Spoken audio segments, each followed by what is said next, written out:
Thank you so much for coming out tonight. Welcome. On behalf of Busboys and Poets, I want to thank you for joining us tonight for this discussion with Sandy Walker, Phyllis Bennis, and Peter Kuznick about My Deepest Desire. Not mine, the book. We want to offer a huge thank you as well to the Institute for Policy Studies for bringing us this incredible opportunity. We love getting to work with you guys. We love the work you do. And it's so great to be able to partner with IPS to bring important, impactful stories like this one to a wider audience. Our Busboys and Poets servers are going to be helping us out with putting in orders throughout the program. Feel free to order drinks and food and enjoy them throughout.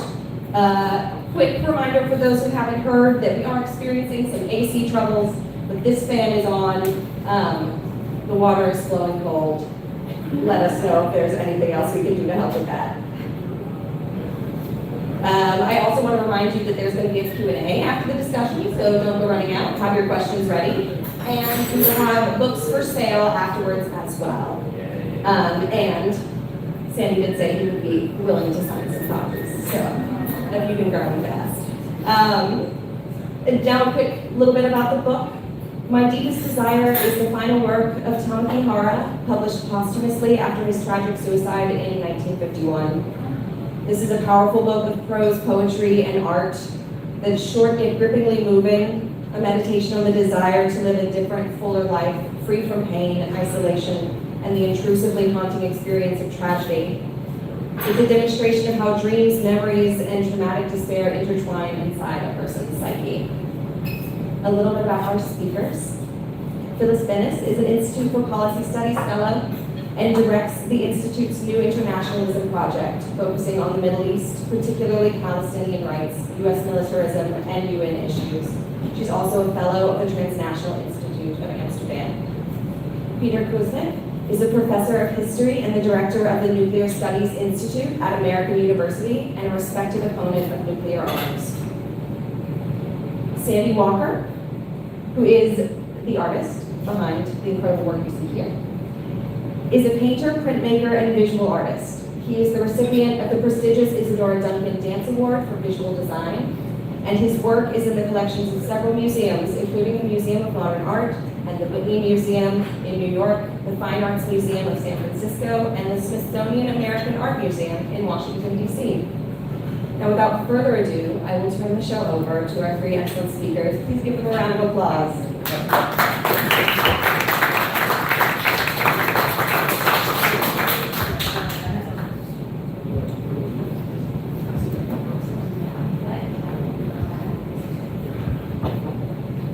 Anyway, thank you for being here.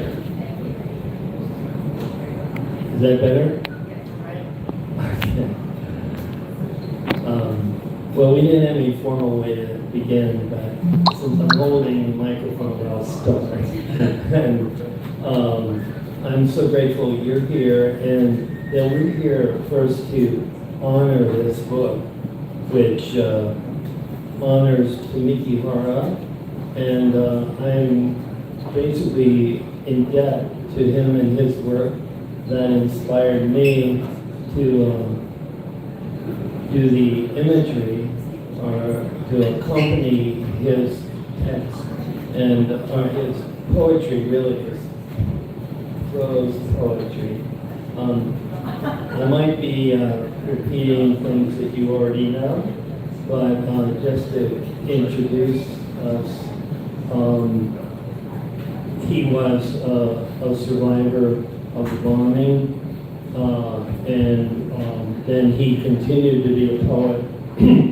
And I was very moved by this prose poem, and there's some history there that I can share with you if you're not already familiar with it, as to how that came about. But I'll just introduce us at that point and turn this over to each one of us so we can all get started together. Is that okay? Well, thank you, Sandy, and thank you, everybody, for coming out tonight. The usual thanks to New Village Press and Busboys, of course. Our long partnership is very important for IPS. You know, it's a challenge for those of us who are used to working in the realm of words and actions, and not necessarily poetry and art, to think and talk about poetry and art and what that means in the context of, in this case, nuclear war, something that is all too real and horrific. I think that one of the things I saw looking through the book, and as someone who's not an artist or a poet, what Tamiki Hara's work focuses on a great deal is that the idea of shadows. And part of that is a physical reality, the shadow of people's lives that were snuffed out and left literal shadows on the ground in Hiroshima and Nagasaki. Also, there are other places where that happened. One is what was supposed to be a safe place in Iraq in the early days of the first Gulf War in 1991, when the U.S. attacked a cave that was being used by women and children to protect themselves from bombings. And the bomb was dropped straight down into a hole in the cave that was there to allow air in. And it exploded with such ferocity that the shadows of people were painted essentially on the walls of the cave, just like in Hiroshima and Nagasaki. So the consequences of nuclear weapons are something very immediate and very real, as is the question of memory, which is, I think, another theme in the essay, is how and what we remember. How do we remember certain things? What do we choose to remember? We're in right now a moment where war and death and destruction is very much with us on a daily basis. It's something that we see on our phones, in our newspapers, in our computers, in our televisions. It's all around us. And we know that it is our money, our tax dollars, and our government who is responsible for the vast majority of that death and destruction. But I was thinking about it in the context of how we remember and think about those kinds of responsibilities when we hear our president talk about a threat to destroy an entire civilization very proudly. This is what I will do. I will destroy an entire civilization. When I heard that, I immediately thought of nuclear weapons. And I thought, would he? Could he? Would the people around him follow those orders? Or would this be a moment where there would be mass revolt by the soldiers, by whoever had their fingers on that button? And I thought, probably not. Probably that's not what most people thought about, young people in particular. Because I think this question of taboo is something that, I was talking about this today with a colleague of mine from IPS, the nuclear taboo that once was so incredibly powerful, not only in this country, but globally, at the level of diplomacy, at the level of militaries, that there was no legitimate way to even consider use of a nuclear weapon. It was just taboo to even think about it. And I don't know that that's true anymore. I'm afraid that it's not. I'm afraid that it's become normalized in the discourse, in the science. You know, that now people talk about mini nukes and what's the other term they like to use? Tactical nukes, right? You could use it on the battlefield and it would not kill the entire population of the world. The material that was created from it would not be spread all over the world. We wouldn't all die. It would not be like the film. How many of you remember the film? I'm looking around the room and I see there's a divide between ages. How many of you remember the film The Day After in 1983, 84, something like that? Only a few. This was one of those astonishing pieces of history in this country when one film at that moment, the height of the Cold War, one film was broadcast on television on one night, one showing, and half the adult population of this country, 100 million people, watched it on that one night. And it was this extraordinary film. I have no recollection of like the cast or the story exactly, but it was about a nuclear war, with a hint that maybe the US started it. That was never exactly clear, but that was certainly a possibility. But it didn't matter, because whoever started it, everyone died. There was no redeeming feature that, oh, well, some people who were in Australia, they survived, and the human race survived. No, everyone died. You didn't see everybody dying, but everybody who was alive knew they were going to die, unless they were too young to understand. So it was a devastating thing that had an enormous impact on how people came to see nuclear weapons. But I had this feeling when we were talking about it today that this once complete taboo is no longer. Even with that film, the rise of smart bombs a generation later, right? The generation of the first Gulf War, again, in the 90s. We had smart bombs, so we didn't have to worry about other people being killed. We could direct a bomb right to assassinate one exact person, right? Nobody else, except, well, there was collateral damage. That was when that term first emerged, collateral damage. It's because we weren't aiming at them. They got in the way, sorry, these things happen. It's a war, people die, oh, it's too bad, sorry. But really, we have really smart bombs now. That's a very different moment than a moment of absolute taboo on these things. So the normalization of these arsenals of nuclear weapons, some of which are condemned and are blamed for starting wars when they don't even exist, like Iran's. Iran's nuclear weapons.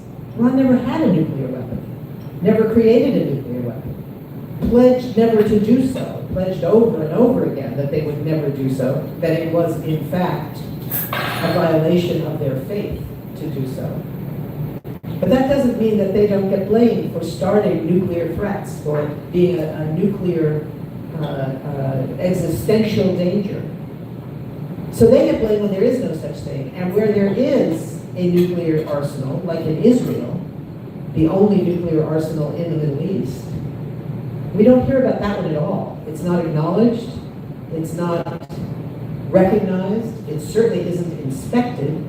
So when we think about it now, when there was a missile that hit Dimona, the town in the Negev, the town in Israel where the nuclear weapons are kept, I froze when I heard that, because I thought, oh my God, what if? What if it hit where those weapons are? Apparently it didn't, but we don't really know that because there's no inspection. We know some Israeli officials said that, and there's not been any evidence of it, but those weapons are old now. Do we think they're even safe? Or is stuff already seeping out of their covers and already infecting the land, the water, the air? We don't know, because this is one of those nuclear arsenals that does exist, but is not acknowledged. So this question of memory and how we think about these things, I think is really important. I'm not going to go on.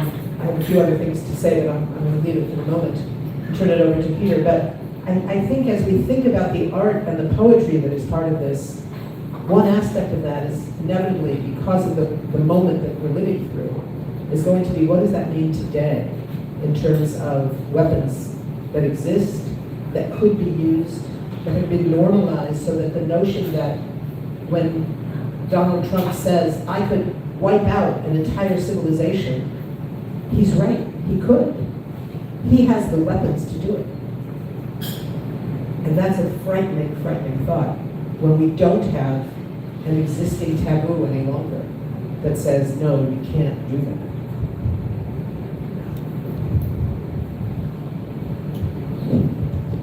Well, it's somewhat bittersweet for me to be here again with Phyllis, because there have been so many wars in our lifetime, and somehow we often do presentations together about one war or another. And tonight we're going to deal with two wars. We're going to deal with the end of World War II, and we're also deal with Iran. And that's very, very disappointing. And I can relate to both of them. I wasn't born during World War II, but most of my relatives were killed in the Holocaust before I was born. And I'm very involved with Japan and the atomic bombs, because I've taken my students on a study abroad class in Kyoto, Hiroshima, and Nagasaki more than 25 times.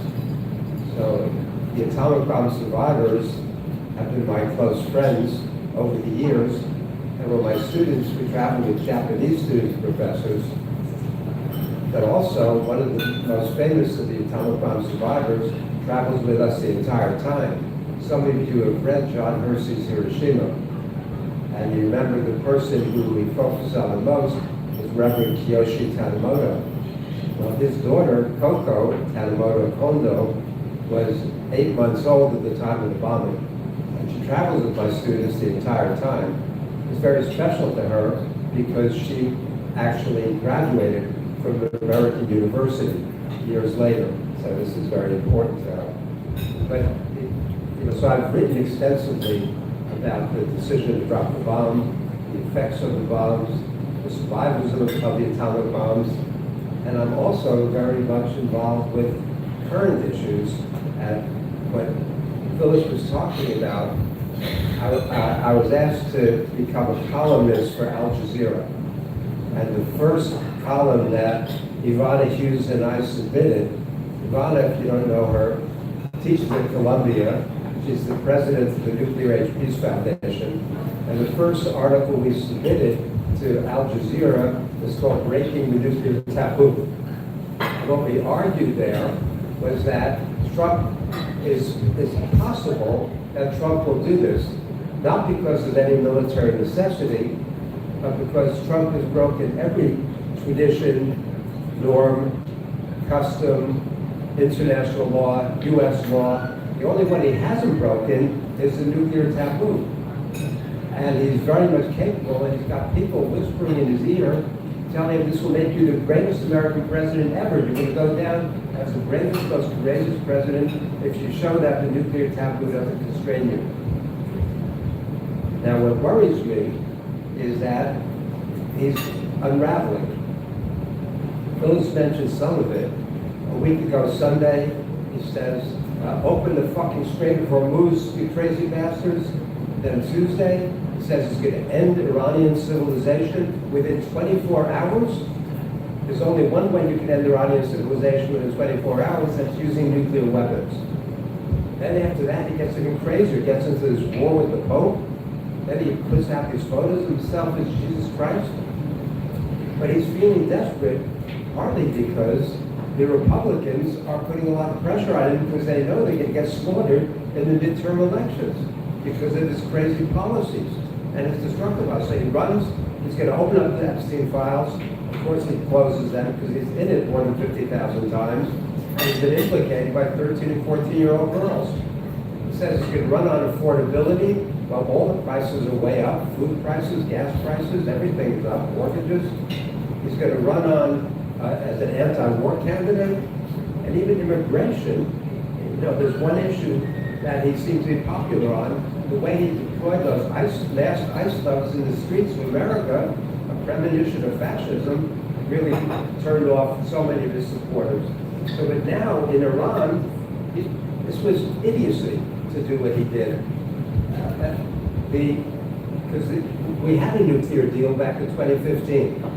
The JCPOA that Obama negotiated, based on which Iran shipped out 98% of its enriched uranium, mothballed its centrifuges, was enriching up to 3.67%, and had a commitment to never develop nuclear weapons.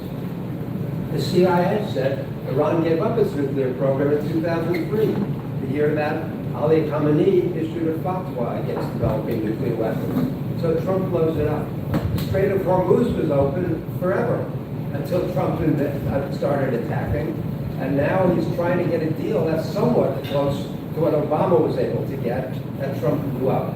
It's so, but for us, Phyllis and me, and a lot of us here, to see our country lie into one war after another and see the same thing happening again, what's different this time is that the American people did not buy it. Every other war that the U.S. has started initially gets a lot of popular support.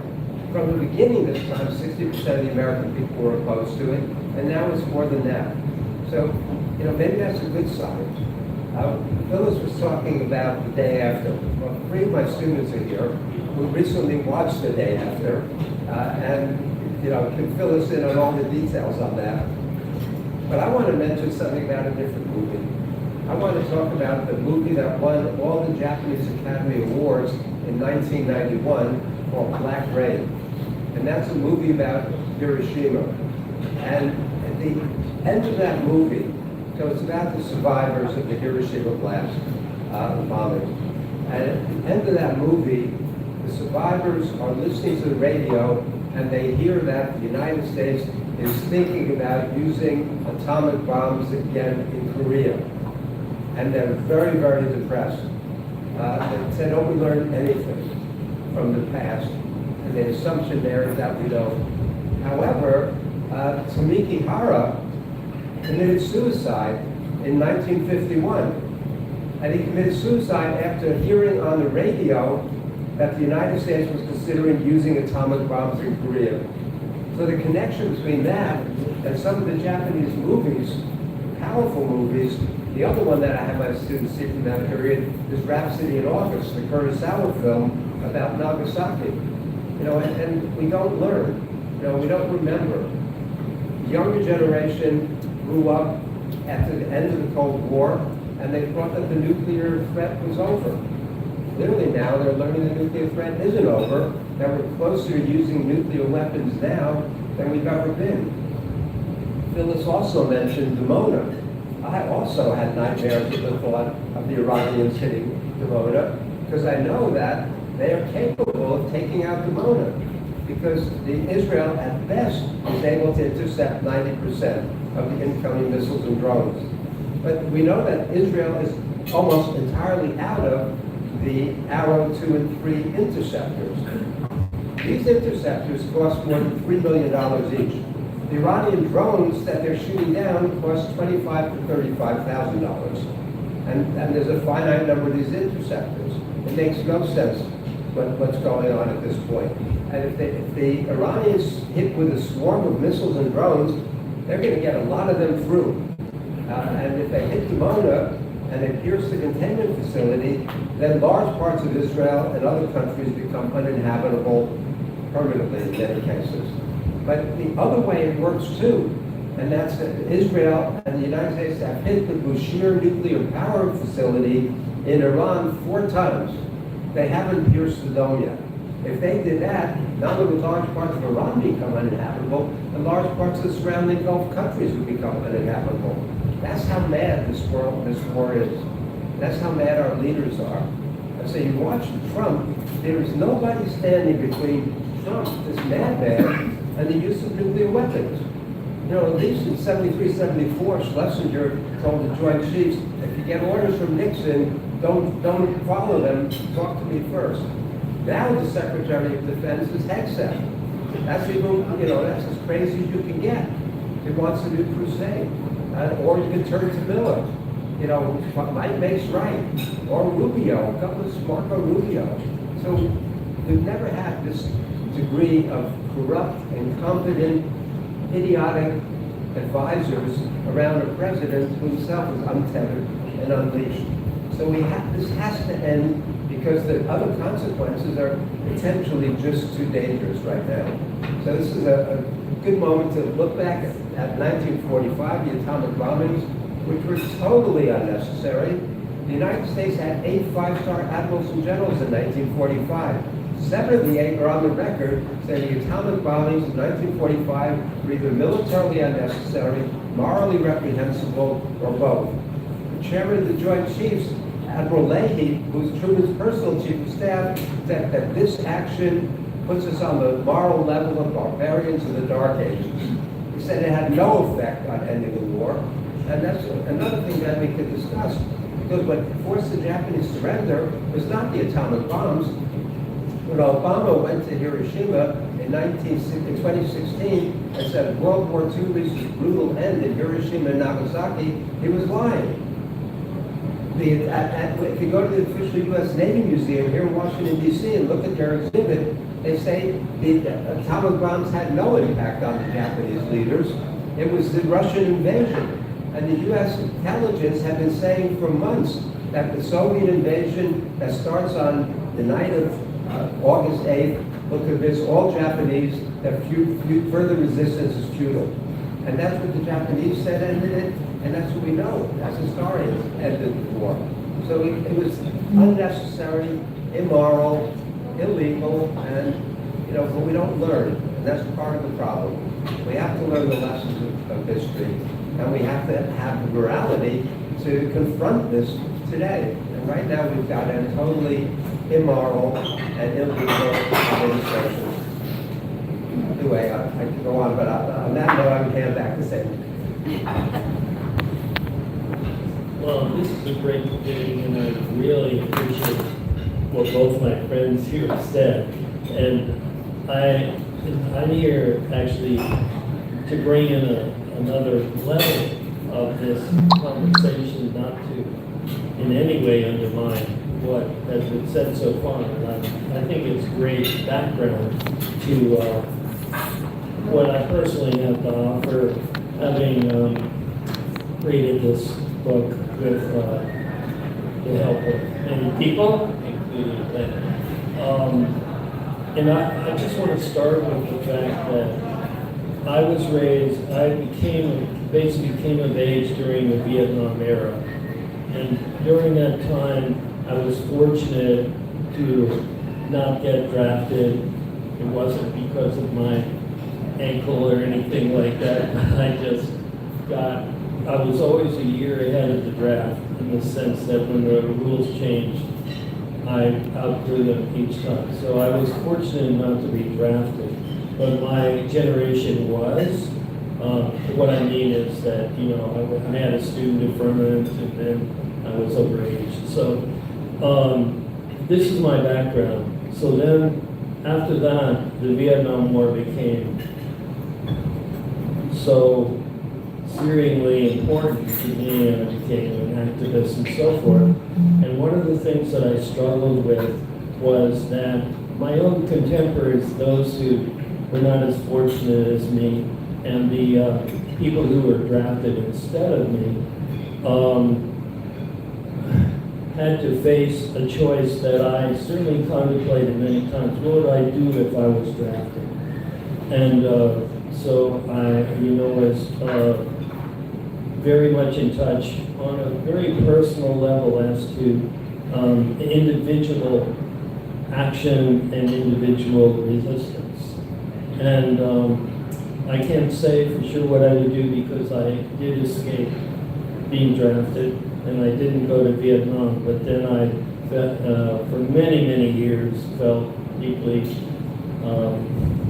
torn or upset about. Anyway, what I'm saying is that, and what I'm leading to in terms of the book, is that Tamiki Hara has offered us a very, very personal and individual witness, statement, and insight, and hopefully created our empathy and understanding on a very individual level.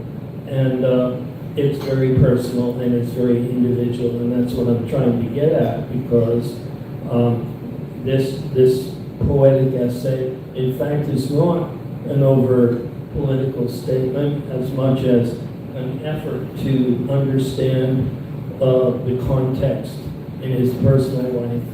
And he was an important witness to the bombing, but this particular piece is a much more deep and personal and individual insight into life in general, in the context of what happened there.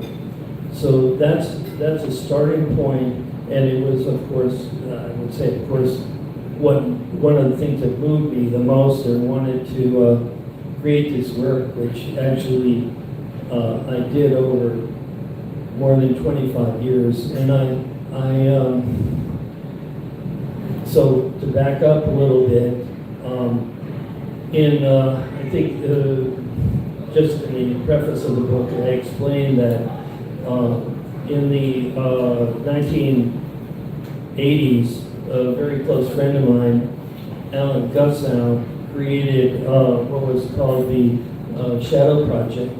And the Shadow, Alan organized artists in New York City to go out into the street on the anniversary of the bombing and outline before dawn and outline themselves in the street so that when people came out to work, they would be witnesses to what had happened if they had been in Hiroshima and so forth. And that project proliferated over a couple of years into more than 1,000 places around the world. Unfortunately, Alan didn't live much beyond that, and the project may not have continued, but that was one of the first things that inspired Ellen and me, my wife Ellen, on this path, and led to the next incident, which is described.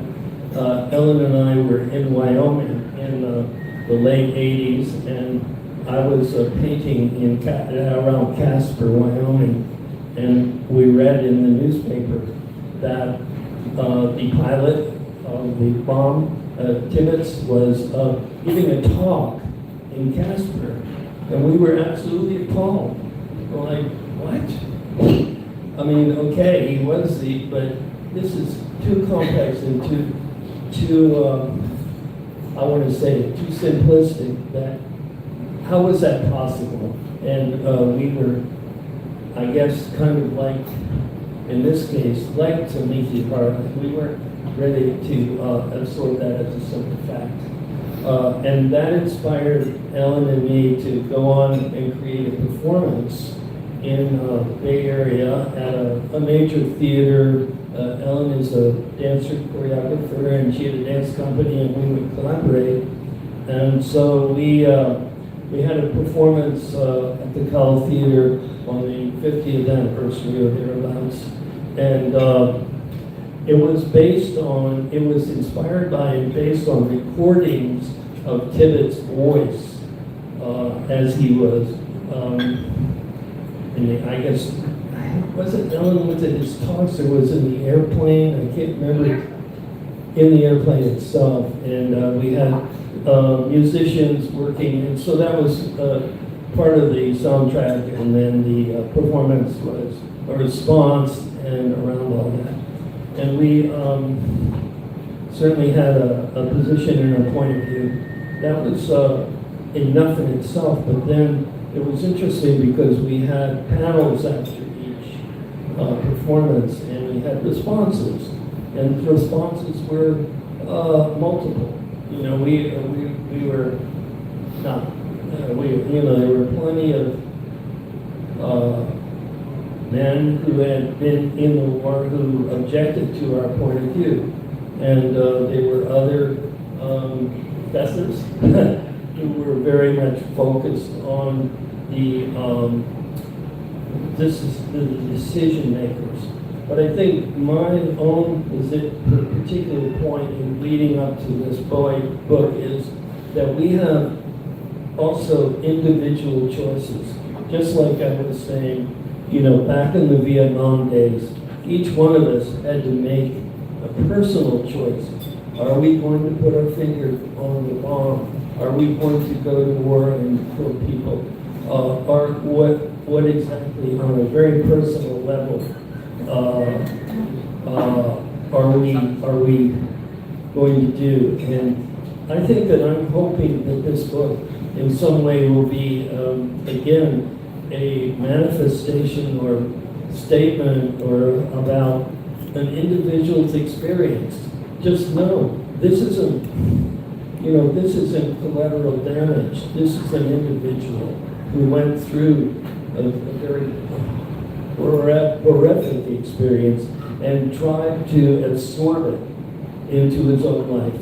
And so that's the bottom line of what this book is about. And of course, just a footnote here before I pass this on to say, I'm a visual artist, and the way that I dealt with that, just as Ellen and I did in her media as a dance company, was as a visual artist, and I can go into how this book was created, a parallel to the text and inspired by the text, and essentially also my own personal identification with Tamiki Hara himself. So I'll stop at the moment, pass it on, and I hope that wasn't too long, and you're welcome carrying on and see what you all think. This is the fascinating part of being on a panel with people who come to one issue from very different vantage points. No, I really appreciate that. Just a couple of brief words. When we do another round, and then I'm hoping that we can open up for discussion and questions and whatnot from all of you.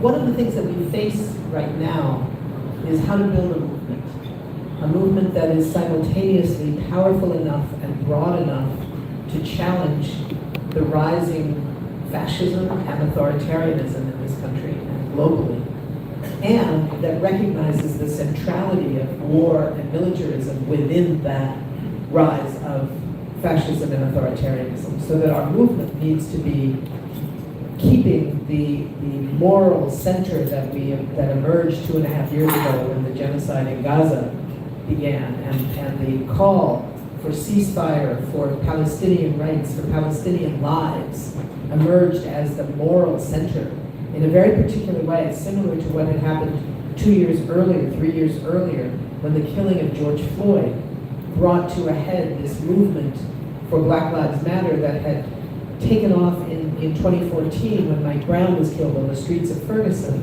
And in that decade, from 2014 through 2024, you saw the rise of that movement that was not only a political movement, but that provided a kind of moral center, particularly for young people that were growing up into a moment of massive mobilization and massive organizing to challenge the realities of racism in this country. And you saw it was different, of course, in different communities, what young Black kids growing up into that movement, young Jewish kids growing up to say, wait a minute, I don't want my identity to be tied to some government 6,000 miles away that's committing genocide. I want an entirely different kind of identity for myself. And all of that was going on and is going on. We hear now people talk about the justice generation that emerged in that time. And then, so it was first around George Floyd, and then it was around Gaza.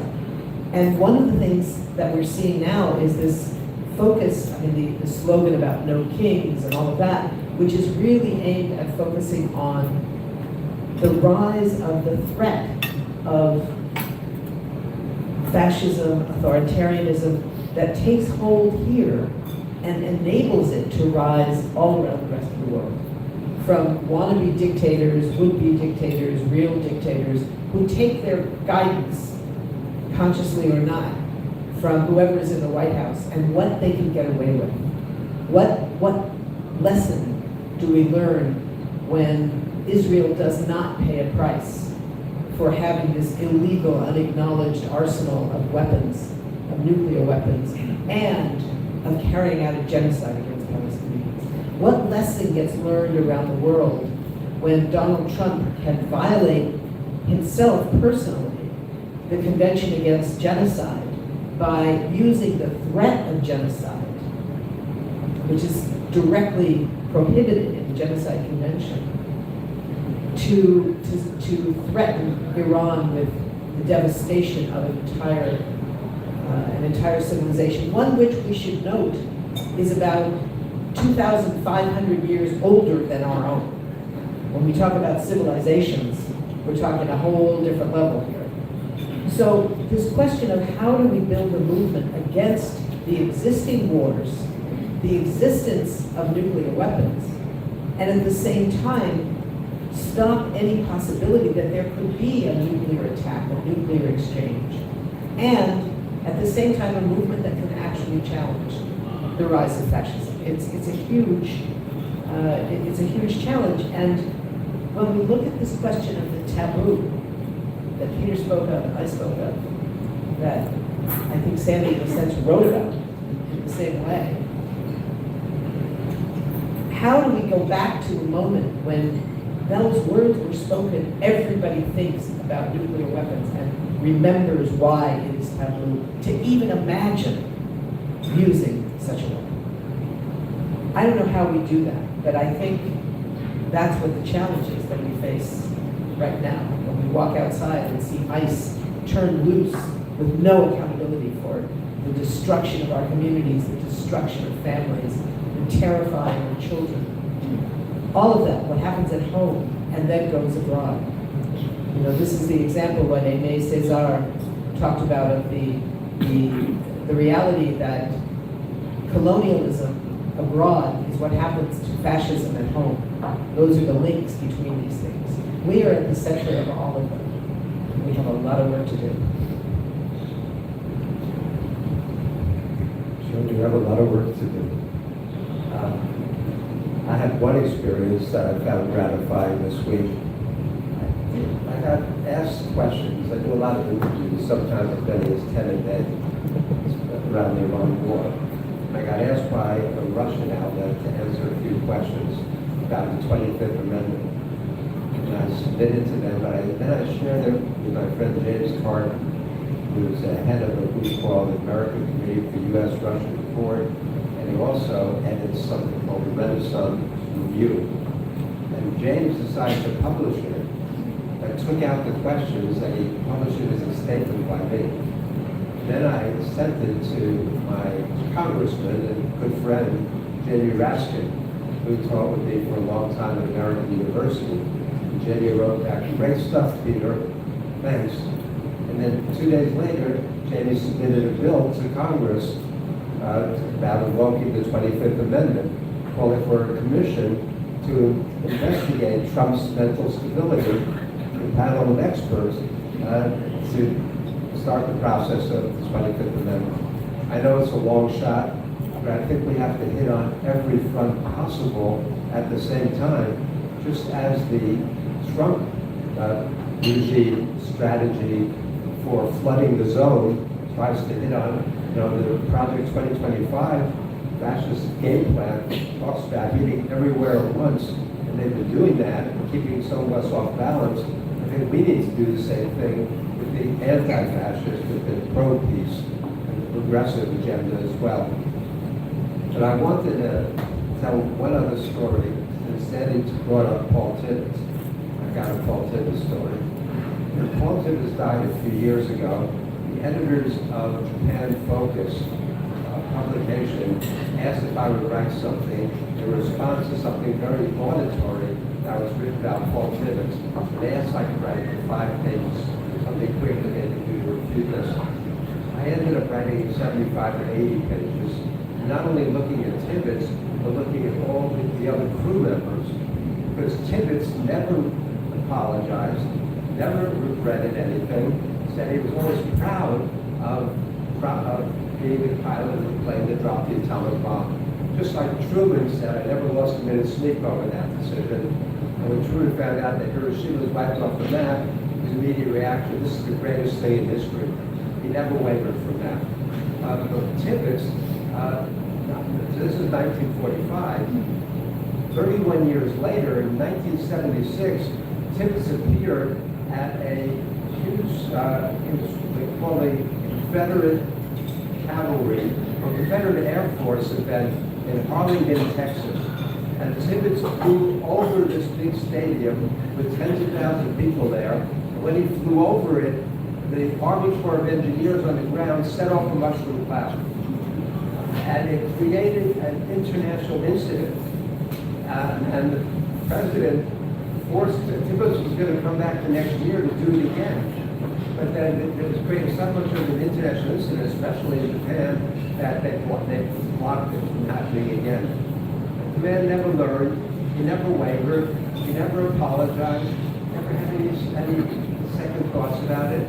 But a lot of the other crew members did. The pilot of the other plane that bombed Nagasaki went on a speaking tour and donated his proceeds to what's the word for it?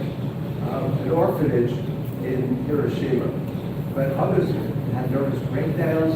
They spoke out against war, nuclear war. So So most of the people had a much more human response than Tibbetts. Anyway, I just wanted to share that one story. There's a lot about that too. Well, this is exactly where I'm coming from too. I appreciate what both of you said, and we can get to, I think that the effort through the book and through reading Tamiki Hara hopefully creates a sense of compassion and understanding, and as opposed to a judgment and polarization so much. And I was very moved when I watched the PBS special last year. Did you see this one on the survivors? There was I think it was last year. And at the end, one of the survivors simply said, this was an inhumane act. And that was her whole position over years and years and years, just to communicate this was inhumane. So, reading Tamiki Hara words is a way of understanding humanity and my point is too, these are individual people who did drop a bomb on 100,000 or more people. This is an individual act, and he had a choice. He could do it or not. And I think that that's a message, when during the Vietnam War, that was a message that all of us had among ourselves. As a matter of fact, the heavyweight champion, said, I don't have anything against these people, and I ain't going. That was a tremendous act of courage and belief. I want to throw out to you a little opposite thing. We can be judgmental, and we can. I want to say to a certain amount, we have compassion for the victims of the bombing in Japan. We also have the history of the Japanese, and what would you say in contrast to this, the rape of Nanking and that history? Can you tell me what would you say? The first thing that I forgot to mention, I wanted to say before, this is a beautiful book. People should look at it and buy it. The artwork is fabulous, and it's the last thing that Tamiki Hara wrote before committing suicide. And it captured, you get a sense of the humanity there, and how tragic that was. Tamiki Hara was really the first of the Baksha, the first of the survivors, to write about the experience, and in some ways influenced all the subsequent writings by the atomic bomb survivors. What you get a sense of, if you read Tamiki Hara's earliest work, it was just a chaos, confusion. It took more than a week before you even knew it was an atomic bomb that had destroyed Hiroshima. So I strongly recommend all of Tamiki Hara's work, but this one is very beautiful. Sandy did a great job with it. Rape of Nanjing, when I took students every year for 25 years to Hiroshima and Nagasaki, I brought my American university students, and we also traveled and studied with Japanese students from Ritsumeikan University, the Meiji Gakuin University, Japanese students and professors. And we studied the atrocities of the American atomic bombing. We also studied the crimes that the Japanese committed against other Asians, and certainly studied the rape of Nanjing, which was horrible. The Japanese treatment of China is nightmarish, as was their treatment of the Philippines and Macon Death March, and American soldiers, POWs also, who they used to pay in that practice, who they castrated, who they buried alive, who they, just nightmarish stuff. So that kind of deep inhumanity was manifested by everybody, or a lot of different sides. in World War II and in other wars. My friend Ron Carver at Barbara here, you know, Ron has been taking people to Vietnam for a long time and writing about Vietnam and the exhibits about Vietnam. We went back last year. But Vietnam is really a mindfuck in a certain way. When Robert McNamara came into my class some years ago, the architect of the Vietnam War, he said that he accepted that 3.8 million Vietnamese died in the war. 3.8 million. When I went back with Tom Barber last year, the leaders in Vietnam and Hanoi told me that they use the figure now 5 million died in the war, in the U.S. wars. 5 million. And I say, you know, I ask my students, because the one place they've all visited in Washington, D.C. is the Vietnam Memorial. They've almost all gone there. And if you know the Vietnam Memorial, it's got two walls, 492 feet long, with the names of 58,280 Americans who died in Vietnam. And the message is the tragedy of Vietnam is that 58,280 Americans died. If they added the names of the 5 million Vietnamese, the million Cambodians and Laotians or more, the Brits, the Thais, the Aussies, everybody who died there, it would be 492 feet long, it would be more than 10 miles long.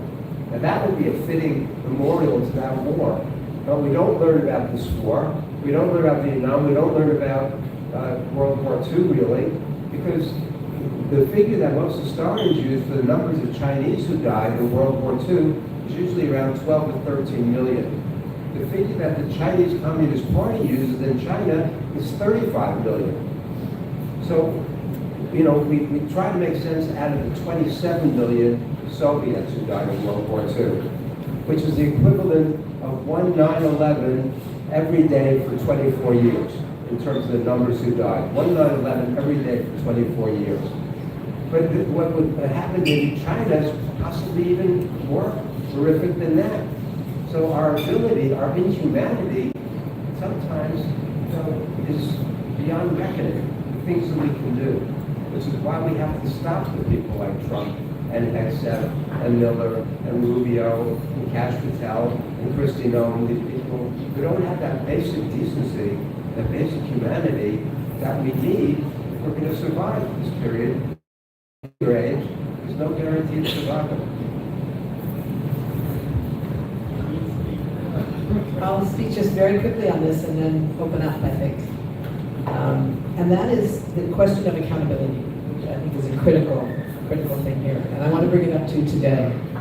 I think the lessons to be learned from what were known as world wars, what we call world wars, which are not the only world wars. There were other wars that involved huge parts of the world, but colonial parts of the world that were not taken seriously.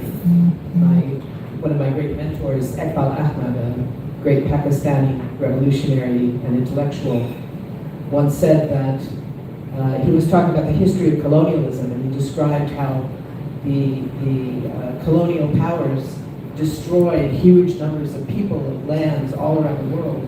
And eventually the wars came home and the colonial powers fought each other. And they called it for the first time a world war. And then there was another world war, and they gave it a number, and they called it World War II.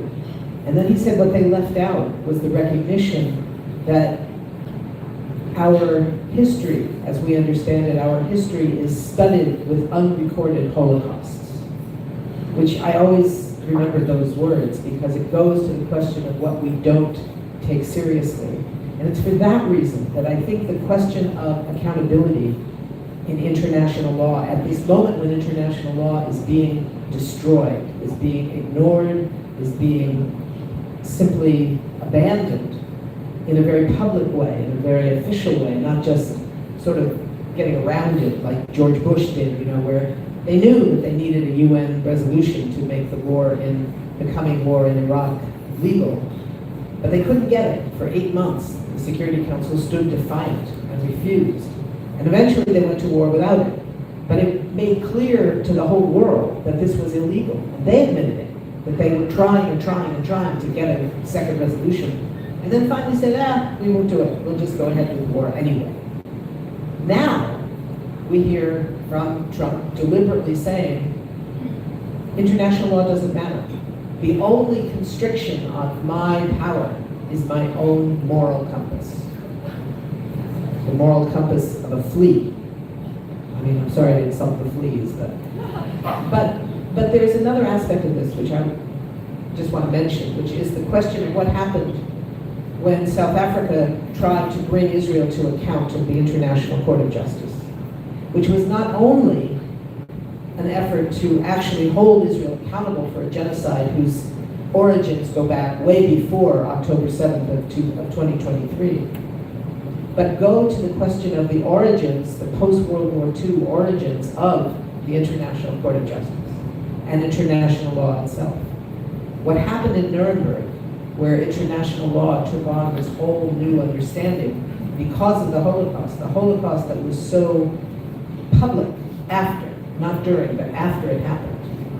And suddenly, this was important in a whole new way, but it became known as victor's justice. The judges of the court in Nuremberg recognized that there had been crimes committed by the US and its allies, but they were not going to take up those crimes. They were very, very clear about it. There was no illusion that, well, those were not as bad or something like that. It wasn't like that. They just made the decision that this was going to be a court for the leaders of the countries who lost, the losers of the war, not the victors of the war. And so when South Africa said, no, we're not going to accept that anymore. We're not going to accept the notion that the only countries that have the right to claim that they belong in the International Court of Justice are the white colonial countries, Europe and North America and Australia and New Zealand, apartheid South Africa, that that's not okay anymore. That we, the country of Africa, the rainbow nation now who overthrew apartheid ourselves, we are going to be the ones to hold Israel accountable. That was just as important as what it meant for Israel to, for the first time, be brought up on charges. We don't know yet what the final decision will be of the court. We do know the preliminary decision was that this was plausibly genocide. But that shift in understanding of what is possible from international law, I think is something really, really important for us. And it means that our movements, we people, are going to have to be the enforcers of international law, because these institutions are not going to do it. They're just not. They may pass the resolutions, they may order the rulings, but to make it real, to hold people accountable in the real world, it's going to come from us. And we're going to have whole new ways of doing it. So when I say we have a lot of work to do, that's part of it.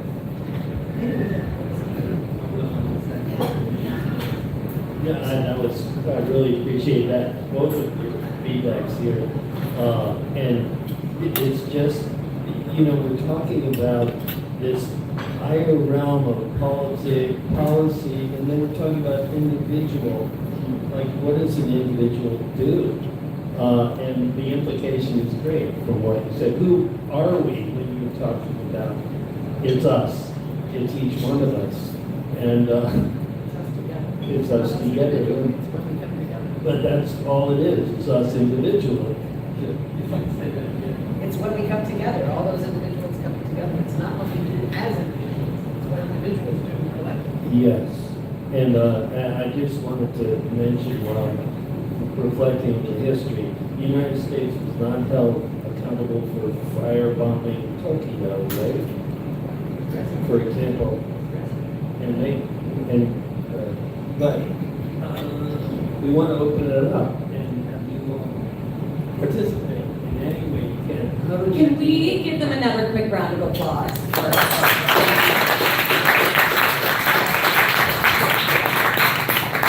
I want to say real quick, because someone made the mistake of giving me a microphone. Thank you so much for this conversation. Peter, you said we don't learn, we don't remember, and I think history is so wildly cyclical. But Phyllis, you said, like the movie back in the day, we keep seeing these things come up over and over again, but then they're individuals and we can make a difference. Like, you all are here. Thank you so much for coming out to this event. And you're probably not the ones who need to hear this the most, but we can do our job of remembering and learning. And now I would love to open up the floor for conversation. Does anyone have any questions?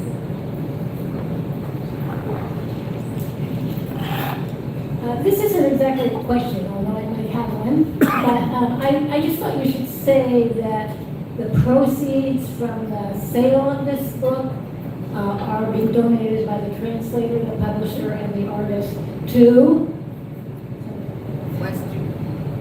Western States Legal Foundation. Go ahead, Steve. Western States Legal Foundation that deals with a lot of anti-nuclear mobilization, both legal and political mobilization work.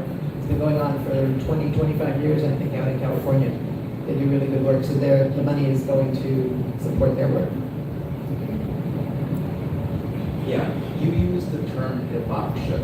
Can you explain who they are and what their position in Japan is, even today? It means technically bomb-affected people.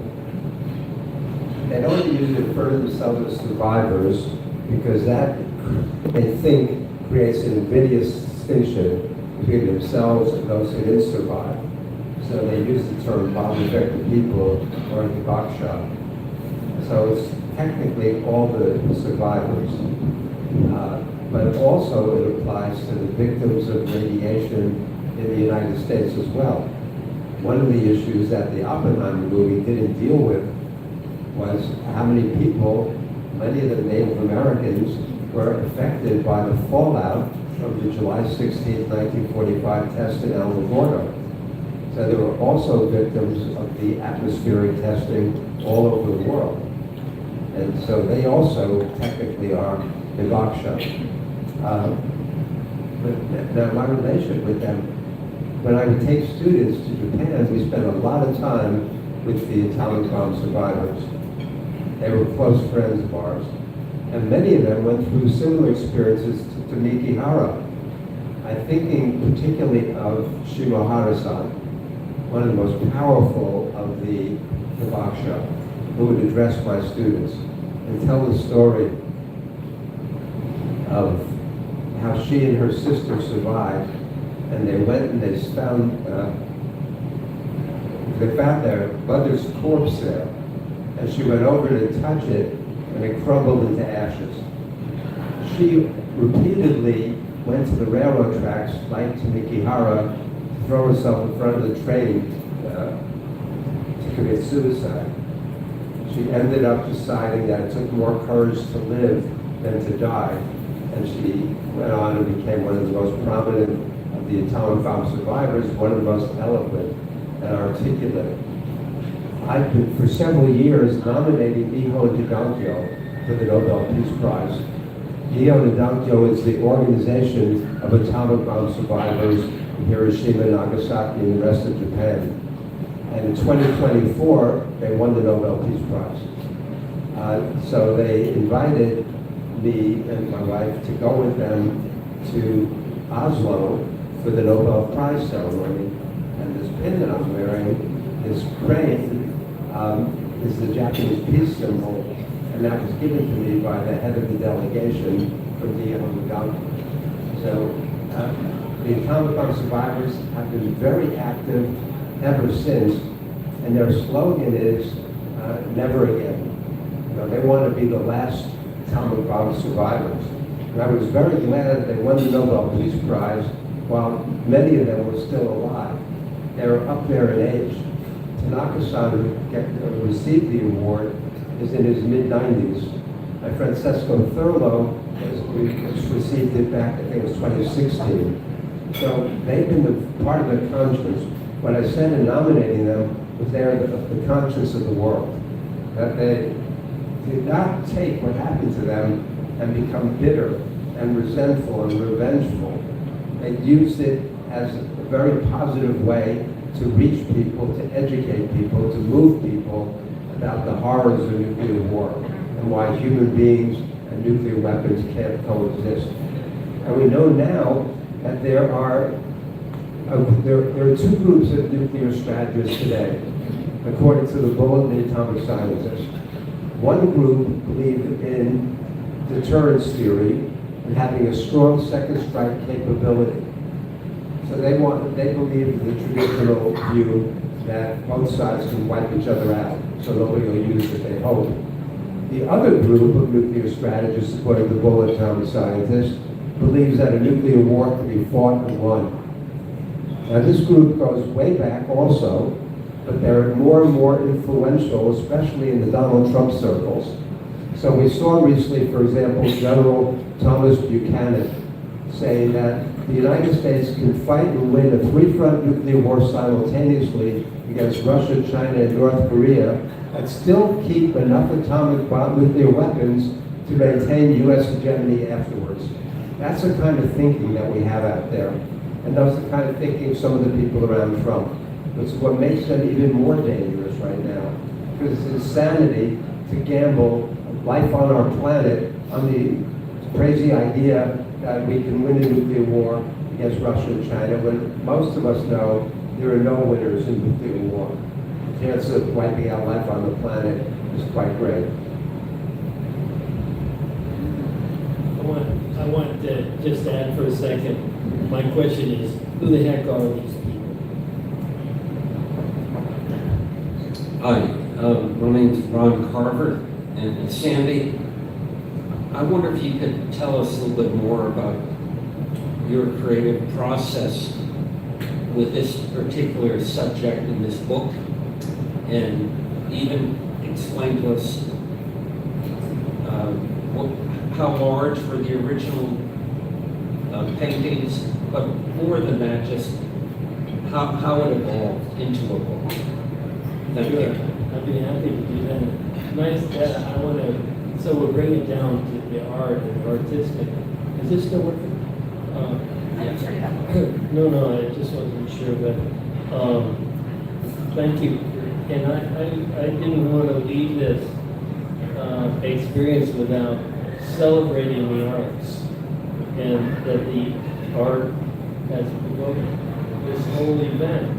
And so I just not to leave it without saying I'm deeply indebted to the arts, and anyway, in this case, while Ellen and I were working on the performance I mentioned at the Cal Theater back in the 90s, I was reading the literature or the accounts, and also seeing the films that Peter mentioned too, Black Rain and so forth. But at any rate, and while I was reading that, I read this poetic essay by Tamiki Hara, and I was deeply moved by it. And after all the performances and everything, the fallout was done, I had it with me and I carried it with me. And then I had paper that was a certain size, and I felt, okay, somehow I'm going to do something on this paper. It was printmaking paper. It was larger than this, by, maybe, maybe 12 by 14, it was larger. And I carried it with me, with the text, and I go to remote places, and I always took it with me. I would go and I would be working for periods of time, and I kept thinking, I want to create a work of art around this. And in fact, I even took the text to a graphic designer friend of mine who I had worked with, and I showed it to her, and she said, "Wow, this is just," and she had made a book of my work, and she did beautiful work, and she said, "No, I can't do it." She said, "This is just," I want to say, too dark. It's too troubling. So anyway, I carried it with me, and then one night in the mountains, when I was alone, and Ellen had gone back to Oakland already, and I kept carrying this with me, I sat down and I reread again the text, and as I read it, I spontaneously, from within myself, made these images that went parallel to the text. So then I had done that, but I had no idea how to carry on with it. So I had done the ink drawings, and they were parallel to the translation. And in fact, I was working with a different translation. This is a new translation. And then I forget the name of the translator that I had, but anyway. So anyway, I had the images and I didn't know what to do with it. This is like, I'm talking a 25-year period, and I always took this with me, this box of these papers and these images. And I just took it with me whenever I went on one of my artistic journeys, you know, I could describe it as, but anyway. And then finally, years this passed and I didn't know what to do. I went to an artist colony with the intention of doing something, someone carrying this on, and I decided that I would handwrite the text, you know, using the translation, so that I identified with Tamiki Hara. I wrote it in cursive, and I designed it, so to speak, so that it was parallel to the images that had been inspired. So then I had this artwork, and I had handwritten it by intention, and I'd also not made too careful, so it was like, so anyway, I was fully identifying with Tamiki Hara, and because if you read this text, it's first person. So then I had created this artwork, about 20 pages on individual pages, and I did a cover, and I did a handwritten explanation in the beginning as to what this was, just saying, you know, Tamiki Hara. And then I put it into a portfolio of about 20 pages, and that was the artwork. And I then took the original to my local copy shop, which is a wonderful copy shop, and they recreated the artwork for me in about 20 copies. So then I was living with this for I don't know how many years, and a few years, and I had wrapped it up in printmaking paper, and I was giving it to friends because, and you know, it was a reproduction, and I didn't think, you know, it should be sold as an original artwork, and I had the original artwork.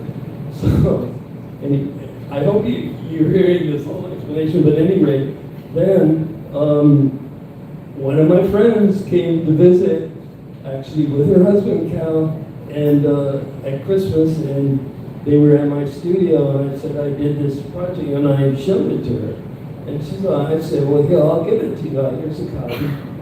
So then, a couple of months later, basically, Lynn called me up and said, I want to publish this. So that was great. I was very happy, and then Lynn and I met, you know, during the summer, and I said, Lynn, take it and do, I completely release it to you. You do what you think is right and best. So then she transformed the project into this. And this is interesting. I mean, I maybe should have brought the original, a copy of the original to show you. She totally respected the artwork, and she had to change the dimensions to fit, you know, a book, and it's a beautiful job. And that's pretty much the whole story, except now, my God, it just came out yesterday, 2 days ago.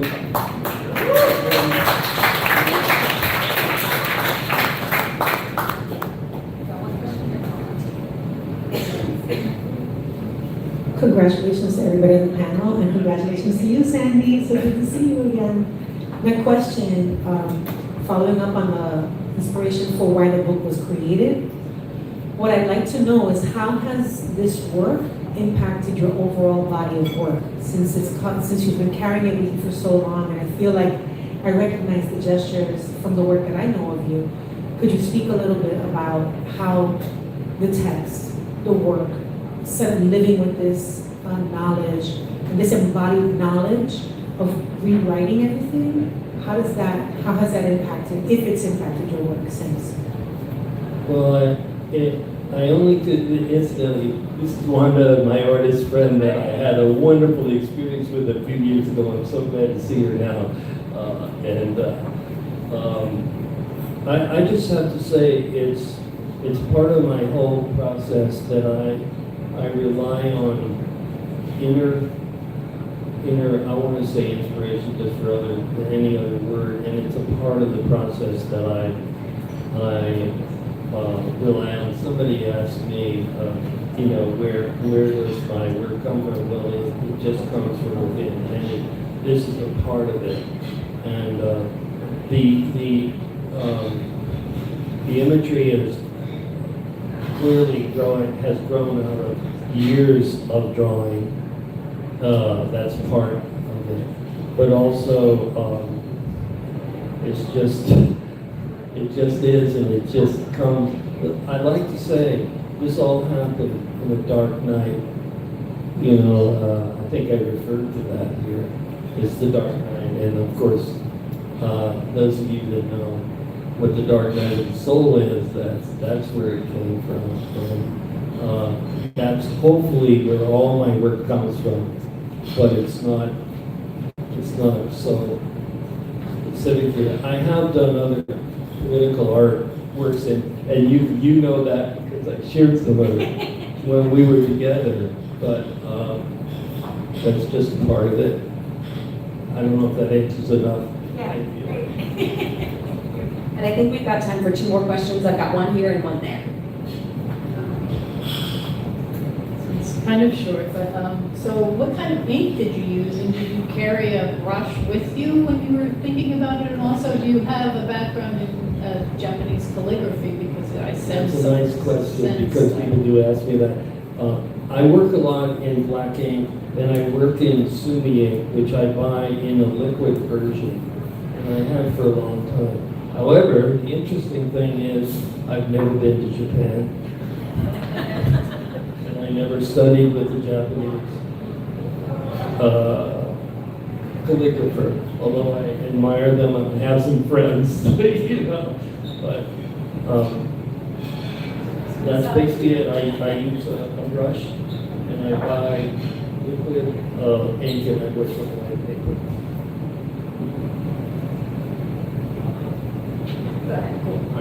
Hi, I'm Nate. I wanted to ask, because there's been some talk about media and the nuclear taboo, and how our country's been approaching nuclear weapons recently. World War II ended over 80 years ago. The Cold War ended over 30 years ago. Nuclear testing ended 30 years ago. And I wanted to ask, how do you guys think we can maintain the nuclear taboo in an age where we haven't had to worry about nuclear weapons? My generation hasn't had to worry about nuclear weapons. And like, Sandy, I really appreciate your work, because one of the most recent major pieces, Oppenheimer, didn't really discuss the effects of the nuclear bomb. This is what we're all thinking about, just the process of building the bomb. I'd like all 3 of us to answer that. My answer is just, if you see this video, my answer is just stop. Yeah, I like that. I wish I thought that was enough. I think that it's about education.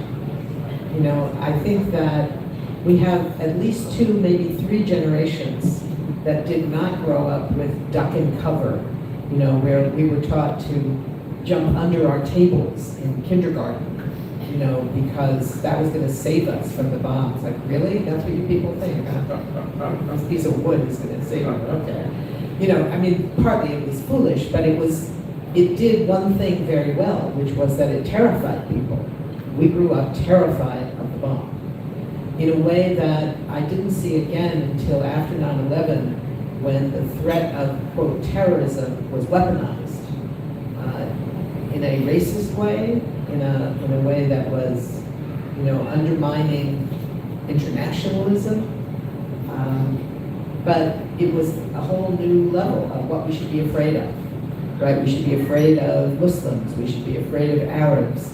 Of course, we should be afraid of black people because you never know, right? So the weaponization of wars abroad come home, and it works in both ways. During Vietnam, we saw this escalation of racism towards Asian people in this country.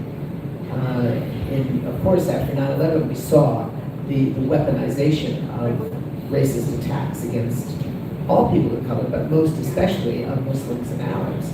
So I think that's what we're looking at. I don't think the answer is how do we frighten another generation to be afraid, but how do we educate all of the generations, those that remember and those that are too young to remember, why there was a taboo. It wasn't just, because this was a really bad weapon. Yeah, I mean, that's true.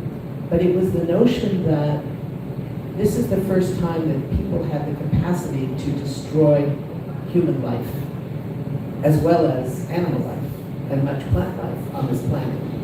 Right? The planet was going to do fine. It's like in the climate crisis, the planet's going to be fine. It's going to survive. What will survive on it is the question. Which animals, including us, or not? Which plants, or not? I'm voting for the rats and maybe some of the bugs.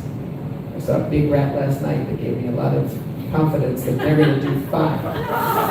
It's springtime in Washington, the rats come out. Not only in the White House, they come out all over the place. This was a really big one who was like strutting down the street like he owned the place. But I think that education is what we're talking about. Why is it important that we recognize what happened in Hiroshima and Nagasaki? Not because more people were killed there than anywhere else in the history of the world, that's not the case, but because of what it represented, a possibility that we could destroy all of humanity. How do we make people feel that as a reality? I don't know. I haven't seen that film that we were talking about the day after since it came out. I watched it, on TV with apparently 100 million people, half the adult population of this country, on that one night. And I was staggered and terrified by it. Film can do that. Maybe that's what we need, is to redo that one with modern sensibilities. I'm guessing it was done like a kind of, bad TV show. But what do I know? I don't remember. But, the ways of showing people, convincing people what this represents and why it's so dangerous. Why do we think that 400,000 people on one day came out into the streets to protest genocide in Gaza? It's not because the Palestinian rights movement, which I'm a proud part of, had done such great work that we had mobilized all those people and they came out because we told them to. I wish we could claim that, but that ain't the case. They came out because they were seeing on their phones 24/7 what genocide looks like. We never saw that before. This was not the first genocide, even of this century. But we never saw the genocide that the Germans carried out against the people of what is now called Namibia. We didn't see the genocide against Cambodians until after. We saw the aftermath of it. In 1994, when the genocide in Rwanda happened, we heard bits and pieces about something that was going on. We didn't see it. We didn't see it. We knew something was bad that was going on, but we didn't see it. It didn't pull people into the streets. This pulled people into the streets because we saw it. We didn't see the Holocaust until after it happened. This one we saw in real time, live streamed, and that changed everything. We have to figure out how to hold on to that, but at the moment, it changed everything. We can do that again. That's the challenge that we face. I guess the question for me is, how do we do this kind of education on the scale that's necessary? I did a big project with filmmaker Oliver Stone called The Untold History of the United States. And it was it was on Showtime, 12 parts, 12 hours, as well as a series of books that were bestsellers. And we reached scores of millions of people, but the world hasn't changed. And when the day after came out, it was watched by 100 million people, and plus Phyllis, and plus some of us here, and but they did public surveys afterwards, and it said it barely changed anybody's thinking. People who were against the bomb originally before the movie were against it, and the ones who weren't, most of them didn't change their opinion. They believed, as Reagan said, peace through strength. And so, you know, and I thought that my project, well, Oliver Stone's going to change the world, but it didn't change the world.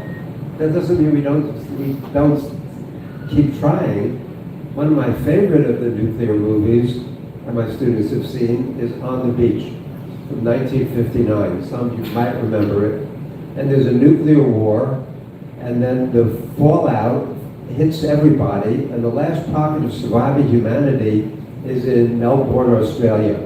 So Gregory Peck, the submarine commander with his American crew, goes down to Melbourne, and he falls in love, and you know, it's a serious movie, and it opened up all over the world. Gregory Peck went to the premiere in Moscow, and the advertising was, if you see one movie the rest of your life, see this movie. And in there, before they take the suicide pills, as the radiation started to hit, you see the Salvation Army rally with this big banner saying, "There's still time, brother." And the final scene, they see the empty street there and that banner fluttering in the wind saying, "There's still time, brother." You know, what we have to get to people to understand is that, as Jonathan Shell said so eloquently in Fate of the Earth in 1982, you know, we don't have another world to experiment on. And that was the time when people, Sagan and others, were talking about nuclear winter. And we started to learn that even a limited nuclear war, we know now, for example, a limited nuclear war between India and Pakistan, which 100 Hiroshima-sized nuclear weapons were used, could send 5 to 10 million tons of smoke, soot, and debris into the upper atmosphere, circle the stratosphere within 2 weeks, block the sun's rays. In that limited nuclear war, we could kill up to 2 billion people. But we don't have 100 Hiroshima-sized nuclear weapons. We've got 12,500, most of which are between 70 to 70 times the size of the Hiroshima bomb. So that's the reality that we face, even with a limited nuclear war. And how to convey it, I know I spend most of my waking hours trying to figure out how we do that. And I work with filmmakers and others, but we have to just keep sending that message. My students can tell you what works and what doesn't work, because they hear me in their heads all the time about this. But, you know, we just have to keep trying to press home the reality. One more point, that they always game plan for limited nuclear war. And what they found when they do the war games is they're never able to stop it. They're never able to game plan a limited nuclear war. It always escalates out of control to full-scale nuclear war. So to contemplate using such weapons is total madness.